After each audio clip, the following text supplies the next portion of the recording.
એ પાક્કું છે. બરાબર, મતલબ પુસ્તકોનું સ્થાન કોઈ લઈ ન શકે. સૌથી વધારે કોન્સન્ટ્રેશન માણસનું પુસ્તક હોય ત્યારે જ રહેતું હોય છે, કારણ કે પુસ્તકની બહાર તમે જઈ ના શકો. જ્યારે રીલની અંદર તો જે જોવા માટે જે રીલ અથવા તો યુટ્યુબનો વિડીયો ખોલ્યો હોય ને, તો રાત્રે સૂતી વખતે સપનામાં આવે કે હારો હવે તો બાકી રહી ગયો.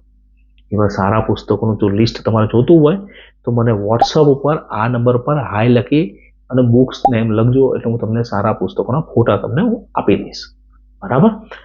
આ મેં વાંચેલા પુસ્તકોની યાદી છે અને રિકોમેન્ડેડ પુસ્તક છે. મેં છેલ્લા પાના સુધી વાંચેલા છે પુસ્તક, અને એમાં તમને સારું નોલેજ મળશે.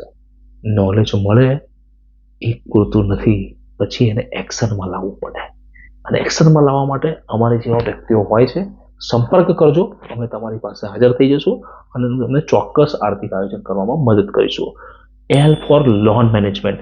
આમ તો લોન શબ્દનો ઊંધો અર્થ એવો થાય ન લો. 45 વર્ષની ઉંમર થઈ છે, 38 વર્ષે જ બધી લોનના હપ્તા બધું પૂરું થઈ ગયું, અને હવે કોઈ દિવસ જિંદગીમાં લોન લેવાની જરૂર પડશે નહીં, તો ભગવાનના આશીર્વાદ છે. પોર્ટફોલિયો એટલો મોટો છે એટલે કે એવું કઈ જરૂર પડશે નહીં. આપણી કોઈ બહુ મોટા સપના છે નહીં. ધીમે ધીમે આયોજન કરીએ છીએ, દર મહિને સારું એવું રોકાણ કરીએ છીએ, એના કારણે આપણો સારો એવો પોર્ટફોલિયો બની ગયો. બરાબર. ઘણા લોકો તો લોનની ઉપર બીજી લોન લેતા હોય. એટલે ભાઈ હું કરવા, પ્રશ્ન પૂછજો. હું કરવા, પ્રશ્ન પૂછજો તમારી સાથે, કેમ જરૂર પડીએ, શું કરવા, શા માટે અને કેમ, આ 3 પ્રશ્ન પૂછીને લેજો તમે તારે જરૂર હોય તો. પરંતુ યાદ રાખજો, હંમેશા વ્યાજ લેવા વાળા જ પૈસા વાળા બન્યા છે, વ્યાજ આપવા વાળા કોઈ દિવસ પૈસા વાળા બન્યા નથી. એનો અર્થ એવો થાય કે બધી બેંકો પૈસા વાળી છે.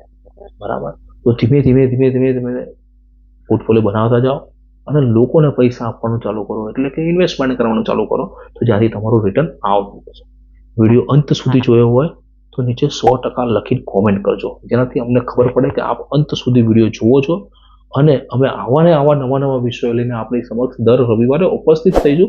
વિડીયો સારો લાગ્યો હોય તો એબીસીડી ભાગ 1 અને એબીસીડી ભાગ 2 ને આપણા ગ્રુપ સર્કલની અંદર શેર કરજો.